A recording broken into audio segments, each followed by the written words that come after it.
The orchestral element in the band, is that inspired mostly by Western cultures of classical, or do other cultures make their way in? I would say mainly the Western cultures, just because it's what we've been living in.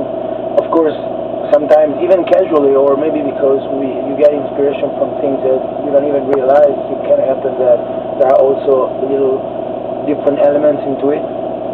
But yeah, mainly I would say that you can totally say that those kind of orchestral arrangements are Western arrangements. And the thing that is evident to my ears is that there is classical music, there is a lot of classical music into it, but there's also a lot of more modern stuff. I mean, we love a lot of composers for soundtracks for movies, for example, and you can hear that there is a lot of that stuff into it, of course. I mean, we don't just stay, with the rules of classical music. We obviously break those rules and we use other things that are needed during the songs, because you're still treating something like metal music that is much more modern, and you have to adapt the arrangement to that, of course. How do audiences outside of Europe react to or respond to your orchestral element? Great. I mean, actually Europeans are more used to it in some way, because we have had many bands bringing out the element throughout the history of metal, of course, and in general we come from the place where all that music came from. So I mean, it is considered more normal maybe. For some other countries it is something, I mean, in the way we use it, it is something really new, so sometimes it's more surprising maybe for them. But in general we're having, I have to say, we're having a great response pretty much everywhere we've been until now, so we just try to go and play. Yeah.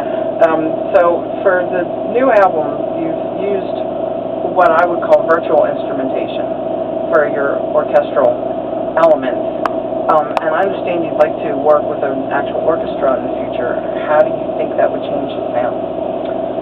I mean, of course it would be effective. I have to say that at this point, technology is helping a lot, because we're reaching a level in which there's a lot of realism in what they put out. And obviously until now we've been doing that for many reasons. First of all, because anyways we should, we work on the pre-productions using, of course, virtual orchestras, and so that means that everything we have to write has to be programmed while we write it. So also for a matter of simplicity, because it takes a long time for us to write the music.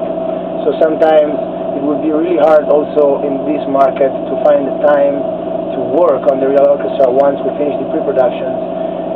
Also because most of the stuff that we write would be hard even for classical trained musicians. So it would take a lot of time also for the rehearsal. Yeah, and of course there's also an economic factor, because it would be extremely expensive. So it would need a huge investment to do that for now we could never afford. One thing that we could do, and obviously we're thinking about it, is that we could also mix the two things. So we'll see what happens in the future, because we could at least have a certain amount of real instruments and work together with the virtual instruments. We are lucky for the fact that Francesco Ferrini is extremely talented in that working on virtual orchestra, because they don't come like that. He works on the realism, on the single instrument sound a lot to get to that level in which it really sounds good. But of course, useless to say that one of the main dreams that we have is to work with a real orchestra and maybe be able to do some live shows like that. So we'll work on it for sure. Yes, I'd be interested to see an orchestra that can keep up with you guys. Okay. Your band has been labeled technical death metal, symphonic death metal. Your Facebook page labels you, what is it, death metal classical. Yeah. If you were forced to choose one of those, or a subgenre, would you choose one of those, or would you go with something different? Very hard to say. Labels are always very limiting.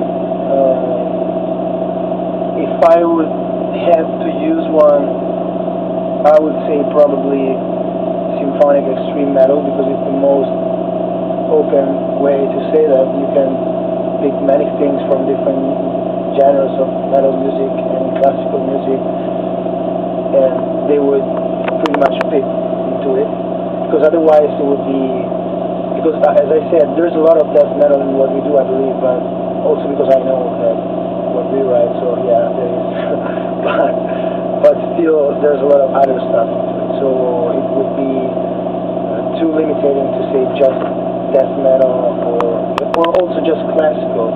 So I would say symphonic extreme metal would be maybe the only label that could fit, probably. Well, wrapping up, Metal Wani is based in India, and have you ever been there? You have any plans to go there? Yeah, we've been there. We played in Mumbai. It was early last year. Useless to say that it was one of the craziest experiences we ever done, for sure, because I mean, India is so different from everything we've been seeing for our whole life, and I'm really interested in a lot into the culture in India.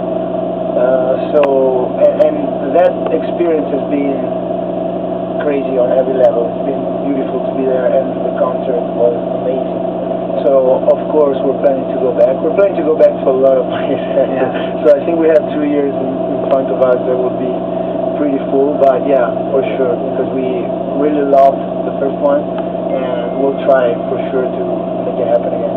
Okay. And finally, as a wrap-up question, we like to do this. How would you describe the sound of your new material in one sentence? Wow, this is hard. In one sentence, I would say